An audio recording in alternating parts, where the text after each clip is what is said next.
Good morning, Bella Vista. We're back one more time for In with Flynn. And so many of you probably wonder what that means. Don't you think they probably wonder what that means? But this is because we have Mayor Flynn with us again, as always, every month. Right. It's great to be here. Yeah. It's a fun time. It is a fun time. Let's get started. Let's dig right in. What happened at the work session and what's coming up next week on the agenda? Yeah, we had a work session last night on Tuesday because of Monday being a holiday. And then, of course, the regular city council meeting will be next Monday. And some of the issues we went over last night, one of the first ones was about the A&P Commission, Discover Bella Vista. They were wanting to have a requirement that they put the minutes on their website so people could see them pretty readily. And actually, they've done that voluntarily. But they still wanted to pass a rule about it. So that's kind of pending. Of course, at the work session, they don't vote. They just go over things. But it seems like they'll get something done on that. So just for the people that don't know, give them a quick little cliff notes on what is the A&P Commission, and it's not part of the city, right? It's a separate entity. Yeah. The Advertising and Promotion Commission, and in our case, we call it Discover Bella Vista, it's really a creature of state law. The state of Arkansas has set out very specific rules about how you run those. And they have a 1 cent tax on restaurants and 2 cents on lodging. And that's how they get their funds to operate it. Then the idea is they would promote Bella Vista and particularly promote tourism and promote business and whatnot. And the makeup of the commission is there's 2 people from city council, and in our case it's 1 council person and myself, the mayor, and then there's 4 people that are from the restaurant and or hotel industry, either one, and then there's 1 person that's at large. It's just a citizen that's interested in it. So those 7 people are on it, and they do things to try to promote the city. A lot of what they do, the current group, is online. They do quite a bit online. They seem to have been very effective in getting the word out about Bella Vista, and they've utilized the trails and some of those things to, attract people. People are very interested in trying to figure out what's going on, in Northwest Arkansas. And of course, it's become quite a destination for recreation. Yeah. And so ours has been going for just a few years. I want to say, well, time flies when you're having fun. It's probably getting up around 8 years now. But at the time we started it, of the 35 largest cities in the state, we were the only one that didn't have an A&P commission. So, and everybody else had one and was trying to attract people. So, Bella Vista, I think originally was a little more insular. And, that's changing a little bit. So that's the point of the A&P Commission. And it's really separate from the city, and we don't govern them. We don't tell them what to do. But there's certain things you could do, and they thought it would be nice if the minutes would be online. The meetings are public, and people from the general public don't normally attend, but you can.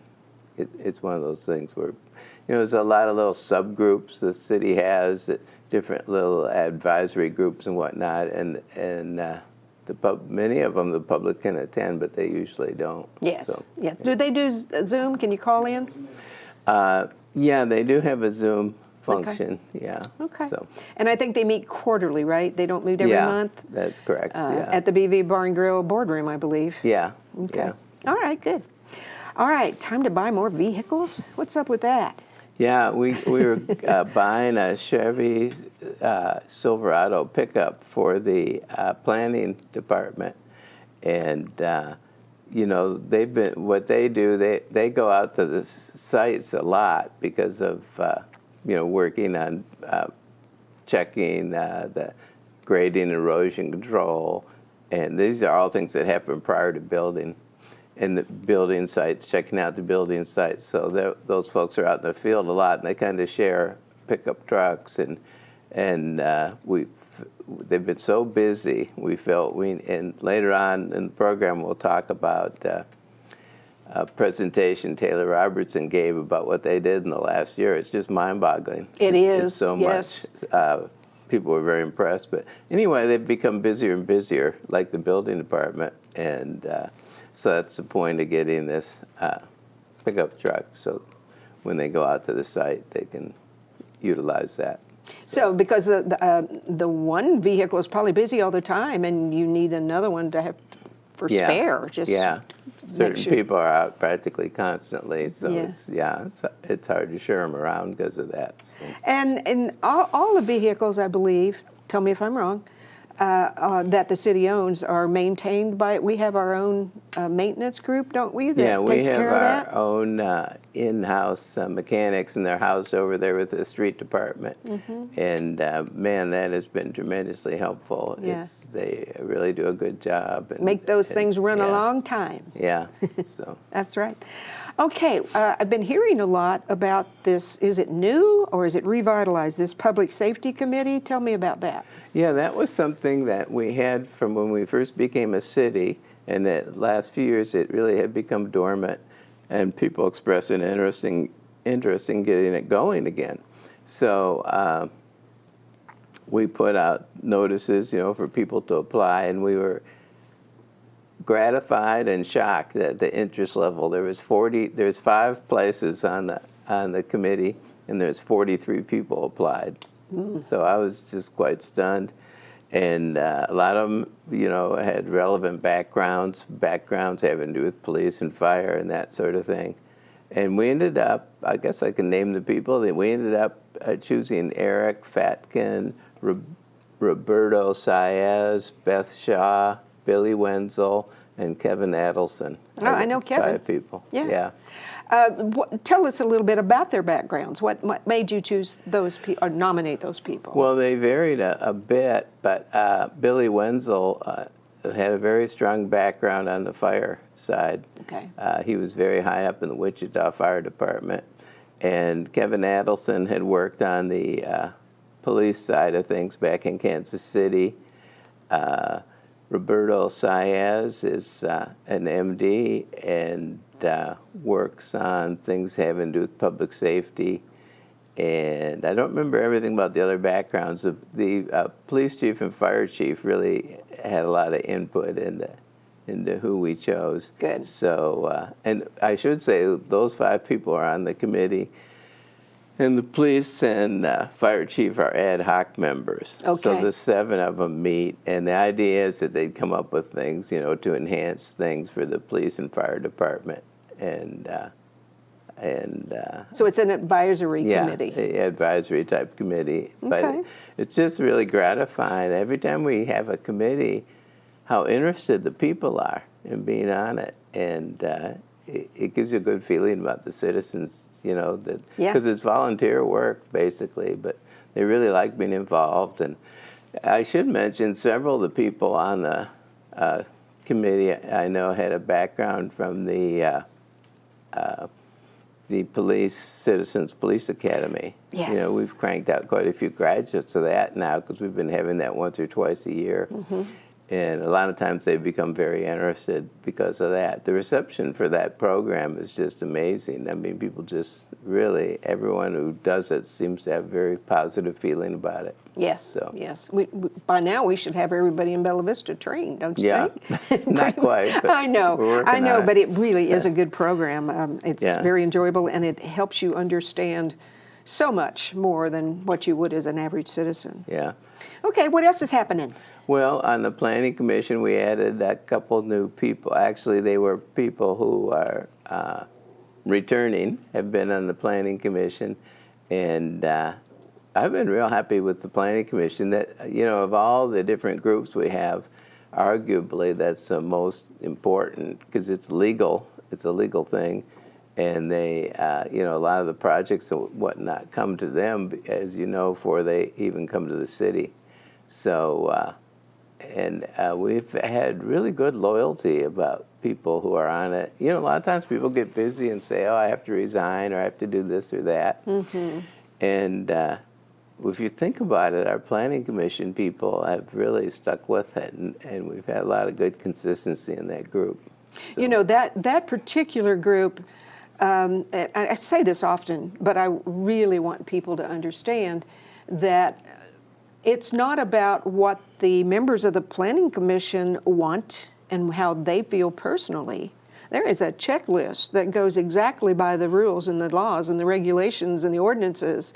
And if they meet, the decisions are made off of facts, Yeah. not opinion.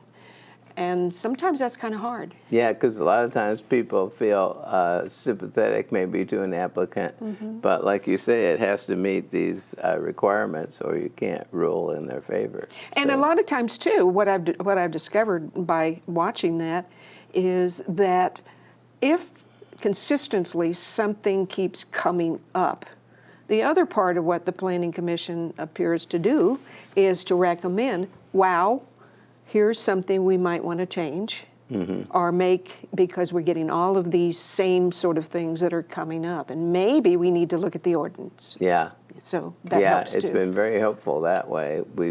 Because people have the experience of seeing the problems and saying, hey, maybe we need to do something a little different here. Yeah. Yeah.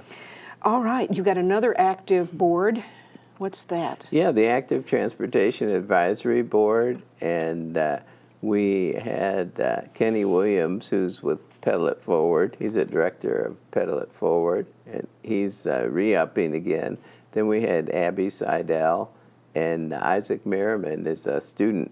We have a couple of non-voting students on that commission. That's always been a very popular board also, the active transportation. So many people are interested in the biking and the trails and that sort of thing. So it's an important group, and they're able to look at things and focus on certain areas and come up with ideas and that kind of thing. So Okay. All right, now one of those topics that keeps coming up and is hard a lot of times for people to understand what it means.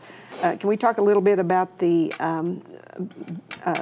zoning for the electric meters? Yeah. Those big green. Yeah. and- Yeah, well, the Planning Commission passed a rule that they would be beyond the front of the house, beyond the front plane of the house, and the City Council also passed that.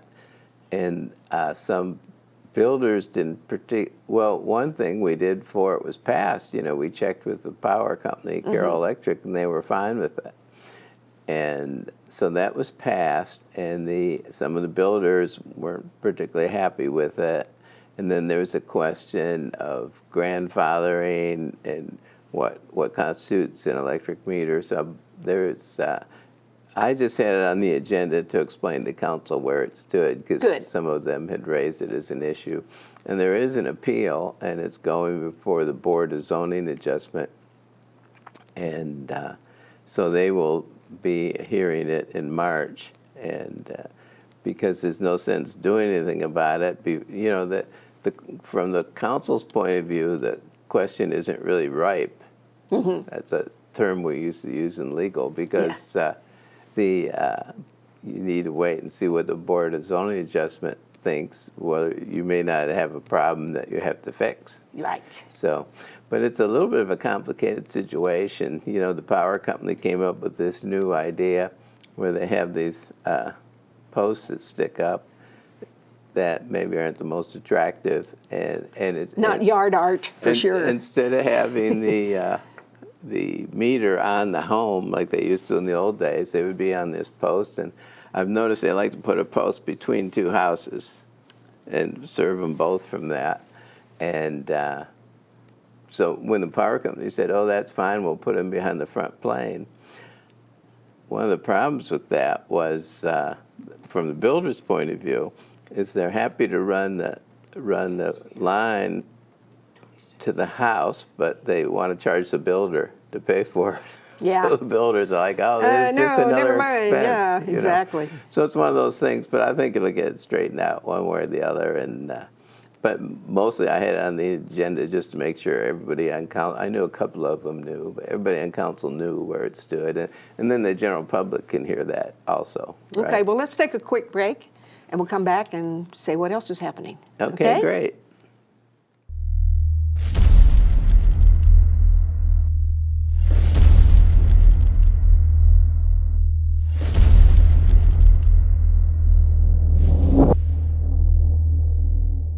Okay, we're back. All right, let's see what else is going on. Oh, you were talking earlier about Taylor Robinson's report of what happened, the highlights of 25 and everything that they did. Yeah, she wanted to give a summary of what had gone on in her department, and really to hear about it all, it's just stunning. I mean, the number of applications, I think there's something like 39,000 applications and all these different categories of applications and all the things they'd done. So they did a lot of what I would call small things, kind of one-offs, an application for this house or an application for that house. But there's also big issues they're dealing with. You know, they deal with Northwest Arkansas Regional Planning Commission and things about trails and planning for the trails. For instance, there's a lot of regional initiatives. So when you really listen to it all, it makes you realize, well, the planning and development is dealing with some really big high-level issues. And then they're dealing with a lot of, one-offs, which if you're the person building a house, your little one-off is important. Yes. And there's a lot of those. I mean, it's like 1,000, they'd have 1,000 applications a year. And the grading and erosion control, it's just incredible all they've done. And on the other hand, the big issues, one of the things that Taylor talked about a little, there's a regional initiative studying the Razorback Greenway. Yes. And what they're really talking is, she didn't go into too much detail, but they have hired some professionals to study developing the Razorback Greenway half a mile in each direction. Not just in Bella Vista, but in all the cities. And we are so lucky to be on the Greenway. It's an exclusive club. There's only something like 6 cities on it. Starting with Fayetteville, Springdale, Johnson, Rogers, Lowell, Bentonville, Lowell, and us. Yeah. And it's really fortunate that they have a group called the Alliance, and we have cooperative agreements between us. And so there's so many things as far as running the city from my point of view and planning's point of view. There's so many regional things that are going on people are not aware of. Yes. There's a lot of regional initiatives in our area. And I actually have heard people say that Northwest Arkansas cities are more cooperative with each other than other cities around the state. That's good. Which is gratifying to hear that, because there's a natural competitive aspect to it. But one of the good things we have going for us, I think, is every city kind of has their own thing. They're all a little different. Like we don't want to be Springdale. We're not like Springdale. We don't want to be Bentonville. Fayetteville's a college town. Yeah. Everybody has their thing, and so it's kind of nice. I mean, there's a competitive aspect, but there's a lot of working together also, and it's from my point of view, it's kind of a good feeling. But what Taylor's presentation made you realize, wow, these people are involved in a lot of important things. Yes. So. Yes, absolutely. Yeah. Where it may not feel like anything's being done, believe me, the hours are long every day. Yeah. So. One of the things I noticed about the city, if I may digress, things oftentimes go slowly, more slowly than you might like. So what you end up, you've got 4 or 5 balls in the air at the same time, and they're all really important things. Yeah. One of them is like extending the Razorback Greenway. And one is like maybe we'll extend over where Blowing Springs is. And one is the Oz Bike Park. And it's all these different things happening at once. And then there's, studying about sewer and water and things like that. So it gets to be... You're a juggler. Yeah. A lot of times there's just a lot of important things hanging up there at the same time. Yeah. So it's kind of interesting that way. Okay. I believe you had someone there talking about the impact fee, so can we get into that? What is that, and what's it about, and why is it good for us? Yeah, we have hired a firm named Tischler Bice, and they did our impact fees initially about 5 years ago. And so we were looking at, every few years you should kind of re-look at it because things change, a lot of things have happened, and particularly in our area, it's growing so much, has a big effect on impact fees. So what an impact fee is, when you have new housing or new businesses, it has an effect on the city. It has an impact, and there's certain expenses the city incurs because of that. For instance, we're adding a fire station number 5. Well, that's because we're growing. So it's legal, and you're entitled to charge the people building for their share of the new, not the whole cost of the new thing, but how much of the new thing is caused by their share. So it's to help you with capital expenditures. Gotcha. And so, for instance, right now when someone builds a new house, the impact fee is $1,100 in our city. And so the city takes that money and uses it for capital expenditure type things. And the way it's actually divided up, the way ours is, there's so much for police, so much for fire, so much for the library, and so much for, we added a new category this time, paved pathways, to try to get some pathways along roadsides, that kind of thing. So there's so much money in each category, and they actually do Tischler Bice does a mathematical calculation based on the population, based on the number of road trips, based on all these factors of what the appropriate fee is. And then council would pass that fee. So basically, they've done a study the last 5 months or so. And that's what we were presenting to council yesterday. And then now council has to go forward and decide. And it basically is saying a maximum amount you could charge. And it's very complicated subject matter. And the man who presented, Ben Griffin of Tischler Bice, he's from out of town. And they are the #1 consulting firm in the country for this subject. They specialize in this. And he did a great job of presenting it. Because, you know, when you're presenting a complicated topic, it's hard to do it in a way that everybody grasps it. And I thought he did an excellent job.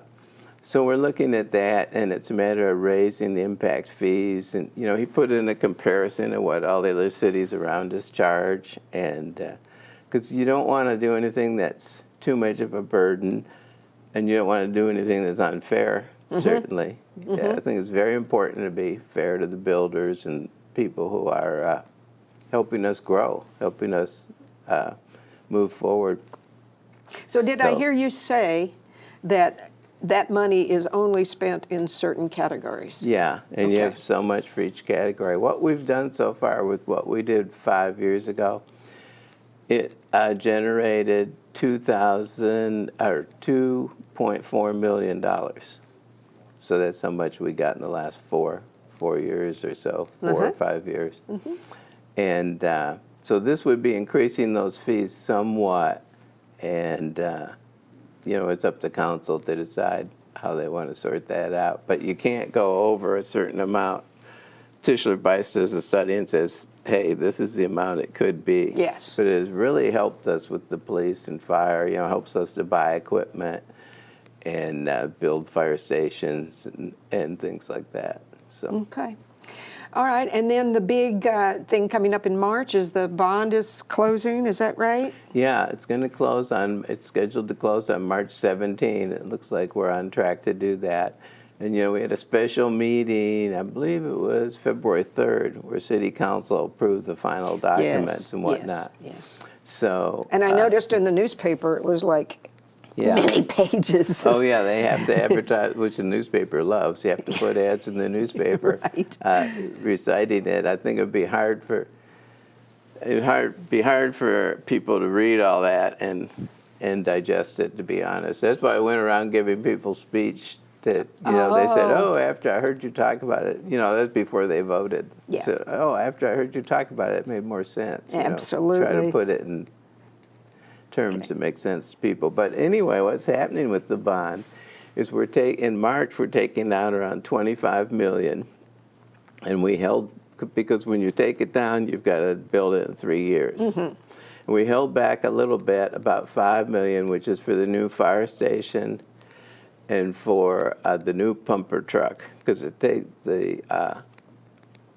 time lag for a pumper truck is 35 months. Wow. And you have to do it in 36. And we thought, well, that's cutting it pretty close. So let's see, we'll do that takedown a little later, and then the 3 clock starts running whenever you do the takedown. Gotcha. But the bond came out really good. The interest rate is 3.76%. So the interest rate, what really impressed me was the payoff. If there's no increase in our city sales tax, it would pay off in September of 2033, only 7.5 years. It's a 15-year bond. And the odds that we won't have we're going to have an increase in our sales tax. Yes. Because the Oz Bike Park is opening up, and I was talking to Steve Marl the other day at Allen's, and he said the odds that our business will increase are 100%. Of course it'll increase. You can't have thousands of people right across the street and Hungry not get people, some business, right? Yeah. So Yeah. I think it's going to be good for a lot of people, and they'll probably be surprised how good it is, what a difference it makes. Oh, yeah. Yeah, a lot of spin-off, So many exciting things happening. This year is going to be fun. It really is. Yeah. Okay, so we have a few minutes left. Let's talk about some upcoming events. What's happening coming up? Yeah, let's see, on March 28, that's a 6 and 60 litter pickup. And What is that, like 6 miles in an hour? Yeah. Is that what that is? It's supposed Pick up to be trash? 6 miles in 60 minutes. Yeah. So, but really, you pick up trash for 75 minutes, then talk to your friends for an hour and a half. So it goes on a little longer than that. Exactly. But yeah, it's the great thing about that is it's what I call a grassroots effort. It's just started by ordinary citizens, and there's so many good things in Bella. Newcomers is another example of that. There's all kinds of things in Bella Vista that just people start. Yeah. Everything doesn't have to come from the city or from the POA. No. People can come up with things, and they've come up with tons of things. Just look at all the clubs in Bella Vista. The overwhelming majority of those are just, hey, I'm interested in kayaking, I'll start a kayaking club, or somebody will start a hiking club, or there's clubs for all these different activities. So it's pretty cool. Yeah, absolutely it is. So is that bike park going to open up soon? Yeah, they're saying it'll be open summer 2026, maybe even a soft opening in May, because there's some bike events in May. They wanted to kind of get in on a little bit. But the mechanism itself is pretty much done. And, I've had people start to ask me about it. Oh, have you rode on it yet? And all that Have sort you? of thing. No, I haven't. Yeah. The fire chief has, though. Oh, He well, told me that's he good. rode on it the other way. Let him So- test it out before we put you yeah, on it. I'll have him ride a couple times. Make sure it's okay, right? Yeah, that's right. But it's amazing. People, the excitement is starting to generate, and Okay. they've got some work to do yet, construction-wise, on the building and all that. But boy, they're really getting after it. So, And I noticed some more buildings have been taken down, so Yeah. they're ready for the next phase. Yeah. Okay, what about the town center? Everybody's like, Well, there's a couple Exit. things I've heard about a lot. Yeah, and the one is Town Center. You come right off the freeway and see it there. And they do have Cooper Communities, and it's pending their next board meeting to approve the contract. They have a contractor, and it's mostly actually a landscaping and beautification type thing. yes. On that whole side there, the wall and all that. So I think people are more than ready for that to occur, and I believe it will occur and probably be pretty much this spring. That's be good. completely done. All right, So- we got just a few seconds left here, and so a lot of people Bentonville now is getting started on cleaning up what used to be Lake Bella Vista. Lake Bella Vista. Yeah. Those are the two things I've heard a lot about from citizens. You know, Yeah. the Lake Bella Vista with the dam being in a shambles and all, and they're getting started on that also. So this should be a good year for beautification. Absolutely. Okay, so I can't wait till next month. I say that every time. But between every month, something new and exciting happens, or we get something finished. And let's make sure that we invite everybody to the City Council meeting next Monday at 6 o'clock, Yeah. right? At the Public Safety Building. Yeah, that'd be Monday. I guess that'd be the 23rd, February 23rd. So. And we got elections going on now, too, so there's all kinds of things happening right now. Yeah, that's right. And the So- primaries, which of course doesn't involve the city, but Yeah. there is early voting started already, and the primaries March 3rd. That's it. And I do want to mention, besides the primary part, you know, there's voting for judges. Yes. And that's a final. So it'd be good if people could study that up a little bit and show up and vote. So go vote and come to the City Council meeting next Monday night. We'll see you then, and we'll see you next month. Thank you.